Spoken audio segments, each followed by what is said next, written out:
Hello everyone, educare YouTube চ্যানেলে তোমাদের স্বাগত জানাই। আমাদের আজকের আলোচনার বিষয় হলো অষ্টম শ্রেণীর ভূগোলের সেকেন্ড ইউনিট টেস্ট বা দ্বিতীয় পর্যায়ক্রমিক মূল্যায়নের সম্পূর্ণ সাজেশন। অর্থাৎ দ্বিতীয় পর্যায়ক্রমিক মূল্যায়নে ভূগোলে তোমাদের যে অধ্যায়গুলি পরীক্ষা হবে সেই অধ্যায়গুলির ইম্পর্টেন্ট প্রশ্ন যেগুলি তোমাদের সেকেন্ড ইউনিট টেস্টে আসতে পারে সেগুলি এই ভিডিওর মাধ্যমে আমি আলোচনা করব। তোমাদের সেকেন্ড ইউনিট টেস্ট পরীক্ষা শুরু হবে আগস্টের ফার্স্ট উইক নাগাদ।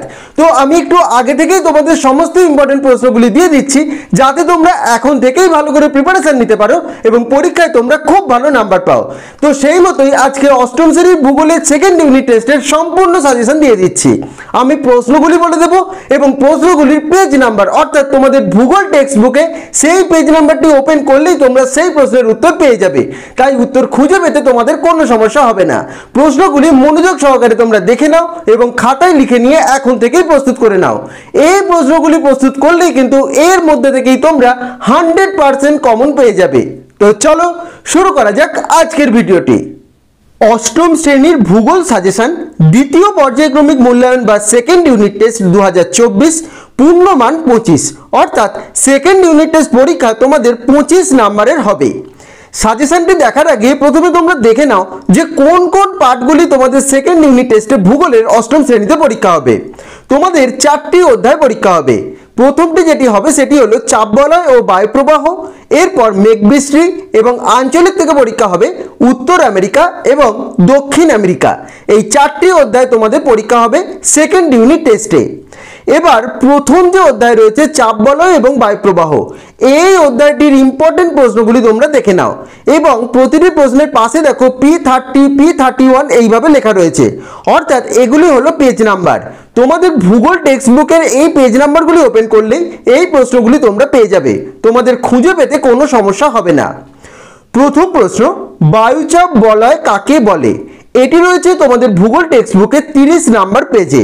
তোমরা অতি অবশ্যই প্রশ্নগুলি খাতায় লিখে নাও এবং পেজ নাম্বারগুলি অবশ্যই তোমাদের বইতে দাগ দিয়ে রাখো, তাহলে তোমাদের উত্তরগুলি তৈরি করতে সুবিধা হবে। 2 নম্বর প্রশ্ন, নিরক্ষীয় শান্ত বলয় বা ডোল ড্রামস কাকে বলে? 31 নাম্বার পেজে এই প্রশ্নের উত্তর রয়েছে। 3 নম্বর প্রশ্ন, অশ্ব অক্ষাংশ কাকে বলে? অথবা এটি অন্য আরেকভাবে আসতে পারে, অশ্ব অক্ষাংশ বরাবর পালতোলা জাহাজগুলি গতিহীন হয়ে পড়তো কেন? 31 নাম্বার পেজে রয়েছে। 4 নম্বর প্রশ্ন, কোরিওলিস বল কাকে বলে? 33 নাম্বার পেজে এই প্রশ্নের উত্তর পেয়ে যাবে। 5 নাম্বার, ফেরেলের সূত্রটি লেখো, এটিও রয়েছে 33 নাম্বার পেজে। প্রত্যেকটি প্রশ্ন কিন্তু সেকেন্ড ইউনিট টেস্টের জন্য তোমাদের ইম্পর্টেন্ট, কোনো প্রশ্ন কিন্তু বাদ দিও না। 6 নম্বর প্রশ্ন, নিয়ত বায়ু কাকে বলে? কয় প্রকার এবং কি কি? একটি পূর্ণাঙ্গ বায়ুচাপ বলয়ের চিত্র অঙ্কন করো, এটি রয়েছে 34 নাম্বার পেজে। 7 নম্বর প্রশ্ন, আয়ন বায়ুকে বাণিজ্য বায়ু বা ট্রেড ওয়াইন্ড বলা হয় কেন? 35 নাম্বার পেজে রয়েছে। তোমরা কিন্তু ভূগোল টেক্সট বুকটাই শুধুমাত্র খুঁজবে, এখানেরই কিন্তু পেজ নাম্বার দেওয়া রয়েছে। 8 নম্বর প্রশ্ন, ক্রান্তীয় অঞ্চলে মহাদেশের পশ্চিম দিকে পৃথিবীর অধিকাংশ মরুভূমি সৃষ্টি হয়েছে কেন? এটির পেজ নাম্বার হলো 35। 9 নাম্বার, ITCZ কি বা এর পুরো কথাটি কি? এটি পরীক্ষায় আসতে পারে, 35 নাম্বার পেজে রয়েছে। 10 নাম্বার প্রশ্ন, পশ্চিমা বায়ুর প্রবাহ পথে মহাদেশের পূর্ব ও মধ্য অংশে পৃথিবীর অধিকাংশ নাতিশীতোষ্ণ তৃণভূমি সৃষ্টি হয়েছে কেন? 36 নাম্বার পেজে এটি রয়েছে।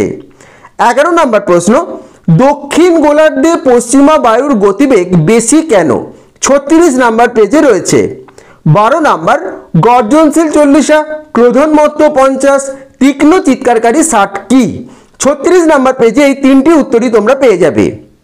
13 নাম্বার, সাময়িক বায়ু কাকে বলে? 39 নাম্বার পেজে রয়েছে। 14 নাম্বার, মৌসুমী বায়ুকে সমুদ্রবায়ু এবং স্থলবায়ুর বৃহৎ সংস্করণ বলা হয় কেন? 39 নাম্বার পেজে রয়েছে। 15 নাম্বার, অ্যানাবেটিক বায়ু এবং ক্যাটাবেটিক বায়ু কি? অথবা এটি আসতে পারে এই দুটির পার্থক্য লেখো, 40 নাম্বার পেজে পেয়ে যাবে। সংজ্ঞা দুটি 40 নাম্বার পেজে পেয়ে যাবে এবং সেই সংজ্ঞা থেকে খুব সহজেই তোমরা পার্থক্য তৈরি করে নিতে পারবে। 16 নম্বর প্রশ্ন, আকস্মিক বায়ু কি? ঘূর্ণাবাত এবং প্রতীপ ঘূর্ণাবাতের পার্থক্য লেখো, 41 নম্বর পেজে রয়েছে। এই প্রশ্নগুলি অবশ্যই তোমরা করে নিও এই অধ্যায় থেকে। এগুলি কিন্তু প্রত্যেকটি তোমাদের ভূগোল সেকেন্ড ইউনিট টেস্টের জন্য ইম্পর্টেন্ট। এর পরের অধ্যায়টি হলো মেঘবৃষ্টি। মেঘবৃষ্টি অধ্যায়টির ইম্পর্টেন্ট প্রশ্নগুলি এবার দেখে নাও। প্রথম প্রশ্ন, ম্যাকারেল স্কাই এবং বাম্পি ক্লাউড কি? 43 নাম্বার পেজে রয়েছে। 2 নাম্বার, কিউমুলোনিম্বাস মেঘের পরিচয় দাও, অথবা বজ্র মেঘ কি? এইভাবেও কিন্তু প্রশ্নটি আসতে পারে। এটি তোমরা 44 নাম্বার পেজে পেয়ে যাবে। এটি কিন্তু খুব ইম্পর্টেন্ট।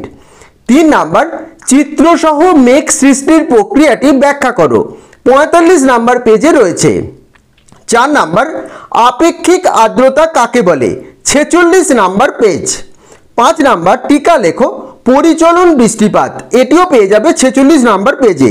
তোমরা অবশ্যই কিন্তু প্রশ্নগুলি খাতায় লিখে নাও, ভিডিওটি পজ করে করে প্রশ্নগুলি লিখে নিও। 6 নাম্বার প্রশ্ন, চিত্রসহ শৈলোৎক্ষেপ বৃষ্টিপাত বুঝিয়ে দাও, 47 নাম্বার পেজে এটি পেয়ে যাবে। 7 নাম্বার, বৃষ্টির ছায় অঞ্চল কাকে বলে? উদাহরণ দাও, 47 নাম্বার পেজে রয়েছে। এই দুটি প্রশ্ন কিন্তু খুব ইম্পর্টেন্ট। 8 নাম্বার, ঘূর্ণ বৃষ্টি কাকে বলে? 48 নাম্বার পেজ। এরপরে 9 দাগের প্রশ্নটি দেখো। বেশ কিছু সংজ্ঞা তোমাদের পরীক্ষার জন্য করতে হবে। এগুলি কিন্তু কোনো না কোনো তোমাদের 1 নম্বরের এসিকিউ প্রশ্ন হিসাবে আসতেই পারে, সেগুলি দেখে নাও, এগুলি অবশ্যই করে রাখবে। বাষ্পীভবন, সম্পৃক্ত বায়ু, শিশিরাঙ্ক, ঘনীভবন, অধক্ষেপণ, ড্রিজিল, স্লিট, শিলাবৃষ্টি, তুষারপাত, শিশির, কুয়াশা, রেনগজ এবং সমবর্ষণ লেখা। এটা সমাবর্ষণ হয়ে গেছে, এটি হবে সমবর্ষণ রেখা। এই সংজ্ঞাগুলি অবশ্যই কিন্তু তোমরা করে রাখবে। এগুলি তোমাদের 1 নম্বরের প্রশ্ন হিসাবে কিন্তু আসবেই আসবে। 10 নম্বর প্রশ্ন, ক্রান্তীয় ঘূর্ণাবাত বঙ্গোপসাগরে, ক্যারিবিয়ান সাগরে এবং পূর্ব চীন সাগরে কি নামে পরিচিত? 48 নাম্বার পেজে পেয়ে যাবে। এই 10টি প্রশ্ন মেঘবৃষ্টি অধ্যায় থেকে কিন্তু করে রাখবে। এগুলির মধ্যেই তোমরা পরীক্ষায় অবশ্যই কমন পেয়ে যাবে। এর পরের যে অধ্যায়টি তোমাদের পরীক্ষা হবে আঞ্চলিক থেকে, উত্তর আমেরিকা। উত্তর আমেরিকার যে প্রশ্নগুলি অবশ্যই সেকেন্ড ইউনিট টেস্টের জন্য করে রাখবে সেগুলি হলো, প্রথম প্রশ্ন, উত্তর আমেরিকা মহাদেশের সীমানা লেখো, এটি রয়েছে 79 নাম্বার পেজে। 2 নাম্বার প্রশ্ন, যোজক এবং পানামা যোজক কি? 79 নাম্বার পেজে পেয়ে যাবে। 3 নাম্বার প্রশ্ন, মৃত্যু উপত্যকা এবং কর্ডিলেরা কি? 81 নাম্বার পেজে রয়েছে। 4 নাম্বার প্রশ্ন, গ্রেট প্লেন অঞ্চল নামে পরিচিত উত্তর আমেরিকার কোন সমভূমি অঞ্চল? উত্তর আমেরিকার মধ্যভাগের সমভূমি অঞ্চলকে কয়টি ভাগে ভাগ করা হয় এবং কি কি? প্রতি ভাগের বর্ণনা দাও। 83 নাম্বার পেজে এই প্রশ্নের উত্তর তোমরা পেয়ে যাবে। 5 নাম্বার প্রশ্ন, গ্র্যান্ড ক্যানিয়ন কি? 84 নাম্বার পেজে রয়েছে। 6 নাম্বার প্রশ্ন, উত্তর আমেরিকার জলবায়ুর বৈচিত্র্যের কারণগুলি কি কি? 85 নাম্বার পেজে এই প্রশ্নের উত্তর রয়েছে। 7 নাম্বার, পৃথিবীর রুটির ঝুড়ি কাকে বলা হয় এবং কেন? 87 নাম্বার পেজে রয়েছে। 8 নাম্বার প্রশ্ন, উত্তর আমেরিকার হ্রদ অঞ্চলের জলবায়ু ও স্বাভাবিক উদ্ভিদের পরিচয় দাও, 88 নাম্বার পেজে রয়েছে। 9 নাম্বার প্রশ্ন, উত্তর আমেরিকার হ্রদ অঞ্চলের কৃষি এবং শিল্পোন্নতির দুটি করে কারণ লেখো, 89 এবং 90 নাম্বার পেজে এই প্রশ্নের উত্তর রয়েছে। 10 নাম্বার প্রশ্ন, শিকাগো শহরকে পৃথিবীর কসাইখানা কেন বলা হয়? 90 নাম্বার পেজে রয়েছে। 11 নাম্বার প্রশ্ন, কানাডীয় শিল্ড অঞ্চলে অসংখ্য হ্রদ দেখা যায় কেন? 91 নম্বর পেজে রয়েছে। 12 নাম্বার প্রশ্ন, কানাডীয় শিল্ড অঞ্চলের শিল্প উন্নতির কারণ উল্লেখ করে দুটি শিল্প কেন্দ্রের পরিচয় দাও, 92 এবং 93 নম্বর পেজে রয়েছে। এবং 13 নাম্বার প্রশ্ন, ফার শিল্প কি? 93 নম্বর পেজে রয়েছে। এই প্রশ্নগুলি অবশ্যই উত্তর আমেরিকা থেকে তোমরা করে নিও এবং যে যে প্রশ্নগুলি সাজেশনে দিচ্ছি এগুলি যদি ভালো করে তৈরি করো তাহলে কিন্তু এমসিকিউ এবং এসএকিউ প্রশ্নেরও তোমাদের কোনো সমস্যা হবে না। এর মধ্যেই তোমরা এমসিকিউ এবং এসএকিউ প্রশ্নও তোমরা কমন পেয়ে যাবে। তাই অতি অবশ্যই এগুলি করে রেখো, কোনো প্রশ্ন কিন্তু বাদ দিও না।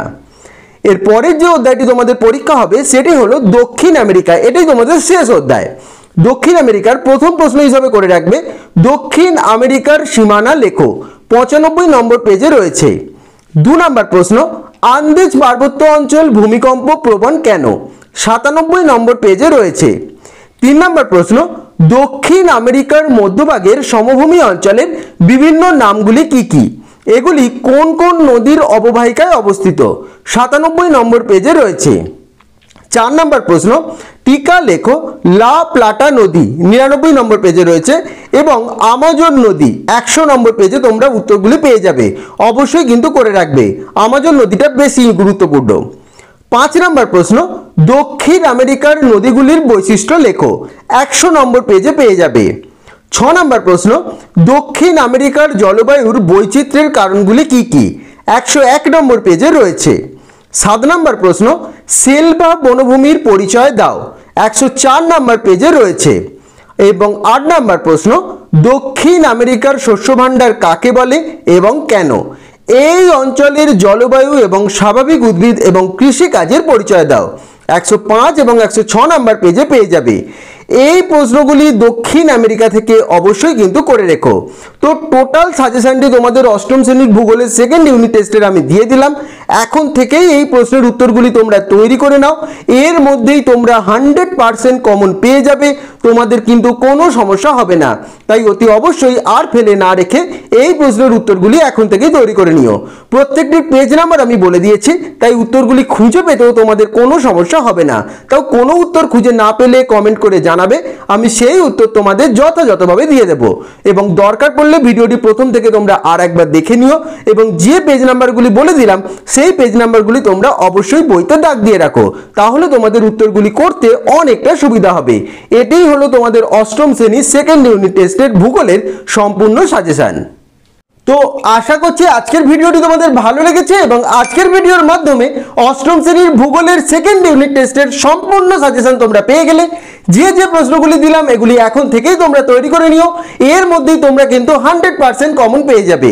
এবং যদি কোনো প্রশ্নের উত্তর তৈরি করতে না পারো বা কোনো অসুবিধা তোমাদের হয়, অবশ্যই আমাকে কমেন্ট করে জানাবে, আমি সেই উত্তর তোমাদের যথাযথভাবে দিয়ে দেব। এবং ভিডিওটি ভালো লেগে থাকলে অবশ্যই ভিডিওটি লাইক এবং শেয়ার করে দিও এবং চ্যানেলটি অবশ্যই তোমরা সাবস্ক্রাইব করে দিও। সকলে ভালো থেকো।